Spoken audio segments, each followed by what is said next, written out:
Dan saudara, kita kini akan perbarui informasi bagaimana kondisi banjir di Aceh Tamiang, Aceh. Sudah bergabung bersama kami Bupati Aceh Tamiang, Armia Pahmi. Selamat pagi. Assalamualaikum Pak Armia. Waalaikumsalam, Mas Bruna. Ya, Pak Armia, untuk saat ini Pak Armia sedang berada di mana, Pak? Kami saat ini sedang berada di posko bantuan untuk korban banjir. Karena kebetulan kita sudah membuat jaringan Starlink, sehingga ada jaringan di sini, Mas.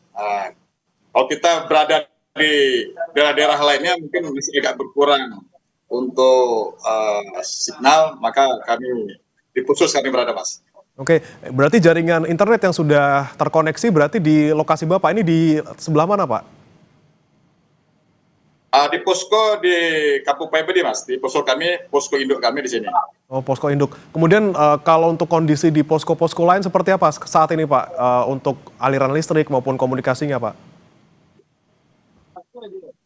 Jadi kami laporkan, memang untuk jaringan listrik, kemudian jaringan telekomunikasi sudah mulai pulih, dan kita sudah meminta kepada pihak PLN dan juga pihak Telkom supaya segera untuk memaksimalkan 100% lah untuk jaringan ini bisa pulih kembali.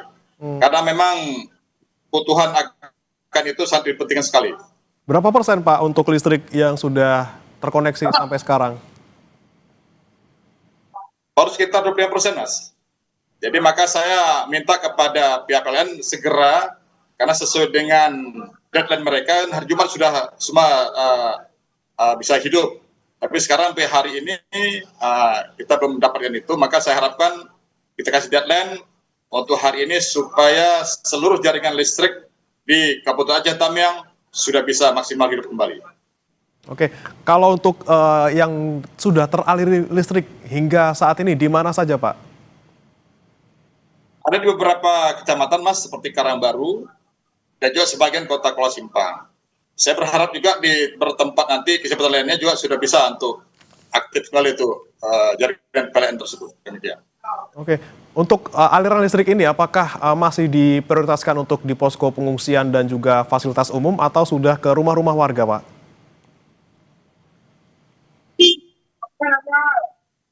Pak Armia? Mohon maaf, Mas, bisa diulangi, Mas? Ya, untuk aliran listrik yang sudah menyala ini, Pak, ini khusus untuk di posko maupun di rumah sakit atau fasilitas lainnya, atau sudah sampai ke warga, Pak, ke rumah?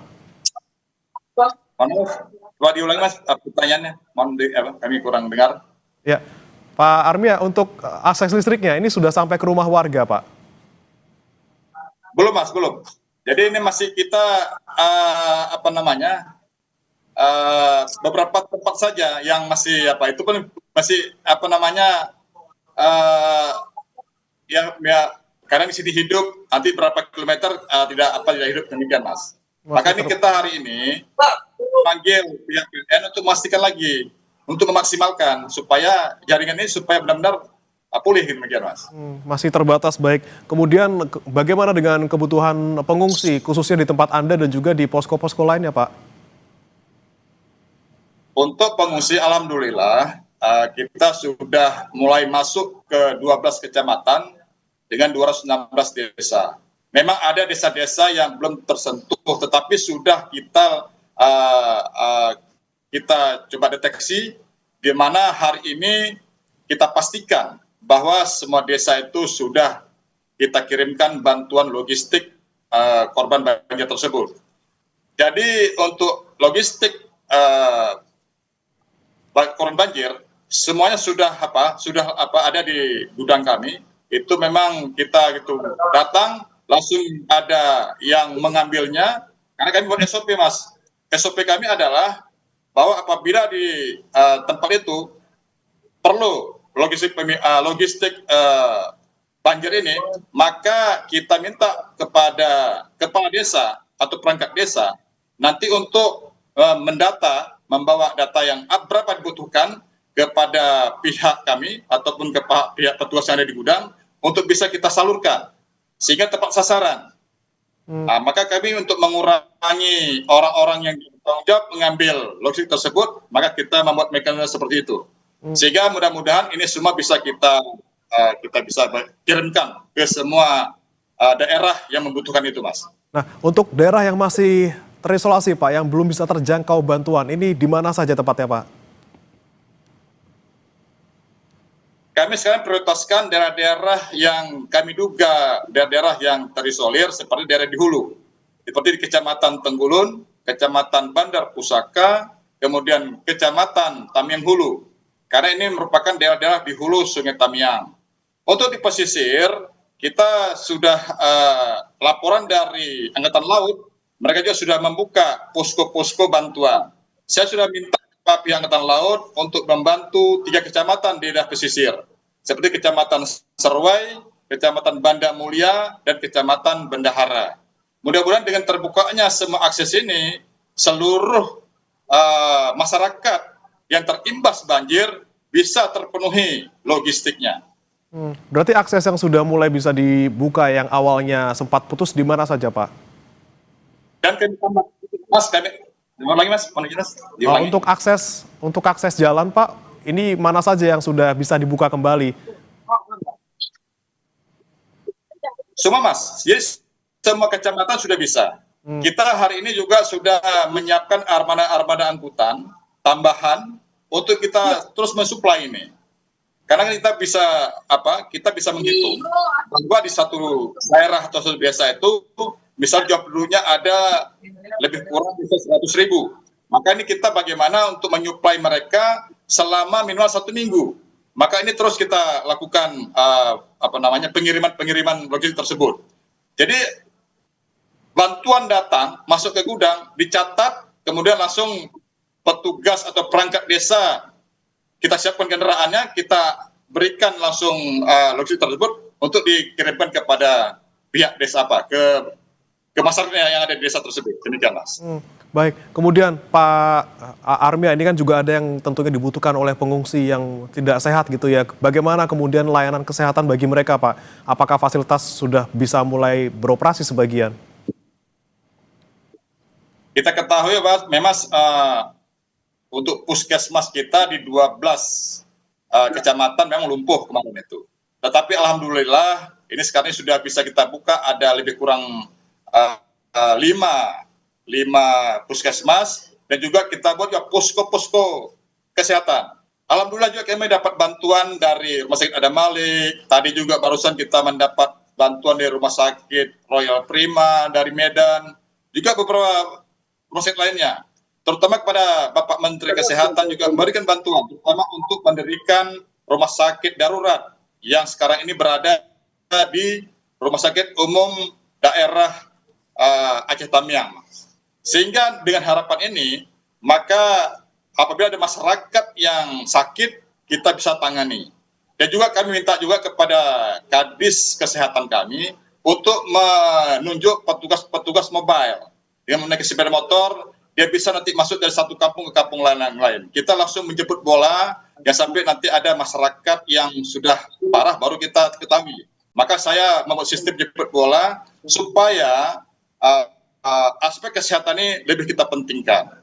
Kita sekarang ini fokus memang dengan bagaimana mereka bisa memenuhi kebutuhan perutnya dulu, untuk kita berikan makanan dan sebagainya. Sekarang baru tahap untuk kesehatan dan juga pakaian.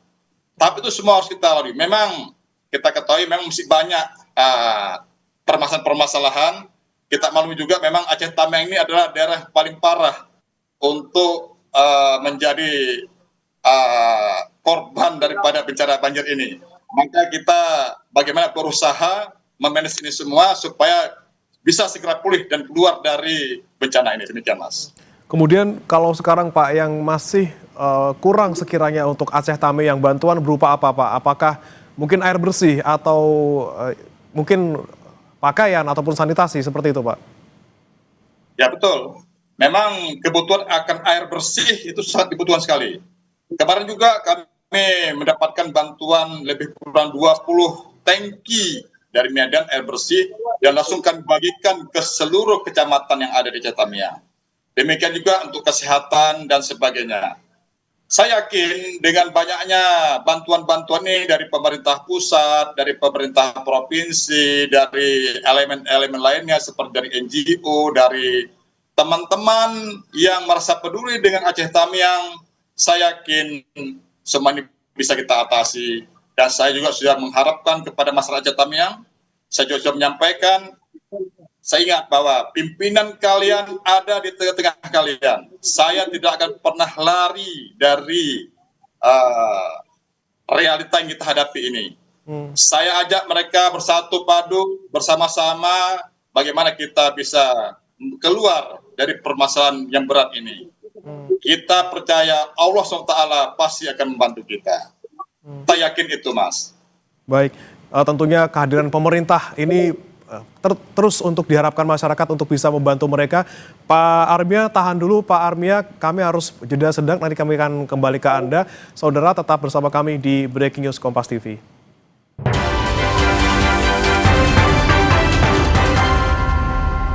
Banyak yang sudah membuktikan Aqua terasa sejuk meski tanpa didinginkan. Diproses dari air pegunungan dalam akuifer yang terlindungi, kaya akan mineral alami. Aqua, hadirkan kesejukan badan dan pikiran. Jeruk sama kelapa enak nih, dua-duanya ada. Floridina Coco, enaknya orange juice dengan bulir jeruk asli. Jadi satu sama segernya kelapa. Pas digigit, ada kenyal-kenyal Coco Beats-nya. Floridina Coco, kelapa jeruk pertama di Indonesia. Dari Wings Food. Kok yang ini, Pak? Kalau tutupnya aja gini, isinya gimana? Tidak semua air itu sama. Aqua dalam galon yang dibersihkan 20 kali, diisi tanpa tersentuh tangan dan ditutup sempurna. Aqua, 100% murni, 100% aman. Asik promo asik kemasan 2000. Kecap sedap kedelai hitam spesial pilihanku. Promo asik beli 3 gratis 1. Masakan sedap selalu. Asik promo asik kemasan 2000. Kecap sedap kedelai hitam spesial pilihanku. Makan sedap makin mantap cuma 2000. Beli 3 gratis 1. Kecap sedap kedelai hitam spesial kemasan 2000, beli 3 gratis 1 dari Wingswood. Menanti waktu rehat di siang hari dengan sejumlah informasi. KPK membenarkan pihaknya melakukan operasi tangkap tangan. KPK juga menyita sejumlah uang dalam mata uang rupiah. Mengikuti sumber berita yang selalu menginspirasi. Kreativitas tanpa batas ini ditunjukkan oleh sekelompok pengrajin ibu-ibu yang ada di kota Makassar. Kompas Siang, setiap hari pukul 11 siang, live di Kompas TV. Didukung oleh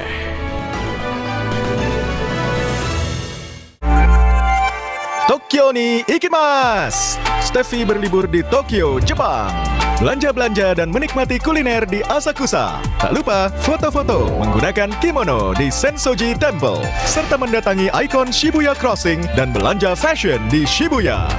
Jalan-jalan. Minggu 7 Desember, pukul 10:30 siang di Kompas TV. Yang dipersembahkan oleh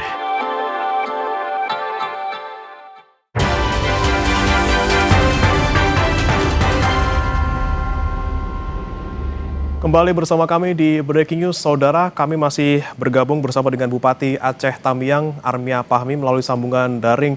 Pak Armia, ini kan Aceh Tamiang menjadi daerah yang paling parah terdampak banjir, paling tidak di Provinsi Aceh seperti itu.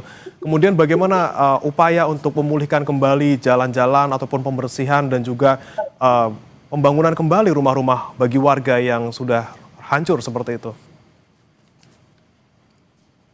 Terima kasih, Mas. Memang kita membutuhkan perencanaan yang besar, karena terus terang saja semua infrastruktur di Aceh Tamiang ini rusak parah. Di samping juga barang pribadi masyarakat seperti mobil, rumah dan sebagainya hancur. Demikian juga untuk kantor-kantor pemerintah, Mas. Kantor Pemda, kantor Polres, Kejaksaan dan sebagainya. Benar-benar lumpuh. Tetapi kami sudah mendapatkan laporan atau mendapatkan informasi bahwa semua ini akan dipulihkan. Kami sudah melapor juga ke pihak Setkap, dan juga kami sudah koordinasi dengan pihak Badan Nasional Penanggulangan Bencana Pusat Dan beliau juga Bapak pimpinan yang sudah kemari bersama kami juga pada Kementerian Sosial, Kementerian Kesehatan, dan lain sebagainya. Kami juga Kementerian Dalam Negeri, tadi malam juga Bapak Dirjen sudah berada di tengah kami. Jadi semua ini kita bersinergi nantinya, kita buat perencanaan yang matang bagaimana membangun kota Aceh Tamiang ini. Sehingga nanti sesuai dengan tipe yang lebih baik ke depan. Kenapa? Karena Aceh Tamiang ini adalah daerah yang rawan banjir. Setiap tahun, terutama di akhir tahun, pasti terjadi banjir. Maka kami harapkan nanti ada satu bentuk bangunan ataupun dari infrastruktur yang bisa minimal untuk mencegah ataupun minimal untuk mengurangi dampak daripada debit air apabila hujan turun di daerah hulu. Karena kita ketahui memang di hulu sangat tinggi debit air yang mengalir, sehingga inilah yang berimbas kepada daerah kami. Sehingga ini membutuhkan suatu pemikiran yang matang. Kemudian Mas, sekarang ini langkah yang kami lakukan tahap awal ini, kita ketahui bagaimana logistik dari Sumatera Utara bisa lancar sampai ke Aceh Tamiang. Maka kita ketahui jalan utama lintas Banda Aceh Medan itu sekarang ditutupi oleh berbagai macam seperti mobil-mobil yang hanyut oleh derasnya banjir dan juga rumah-rumah masyarakat yang sekarang ini berada di tengah-tengah jalan. Maka kami dari pemerintah pimpinan daerah sudah meminta kepada aparat TNI dan Polri untuk bisa membantu untuk memindahkan ataupun kita meletakkan barang-barang yang ada di tengah-tengah jalan tersebut berdatangan tempat yang aman, sehingga arus jalan dari Medan ke Banda Aceh dan sebaliknya bisa lancar. Sehingga nanti mudah-mudahan apabila pengiriman logistik juga mudah kami terima. Saat ini adalah bagaimana bantuan logistik sampai ke masyarakat, kesehatan masyarakat terjamin, nanti pemulihan juga kita harapkan bisa cepat ya Pak ya, tidak hanya oleh pemerintah kabupaten, tapi juga nanti ada peran dari pemerintah provinsi, pemerintah pusat dan juga seluruh pihak yang tergerak untuk bisa bersama-sama menghadapi bencana ini. Terima kasih Pak Armia Fahmi, Bupati Aceh Tamiang, sudah bergabung bersama kami di Breaking News. Selamat pagi. Assalamualaikum Pak Armia.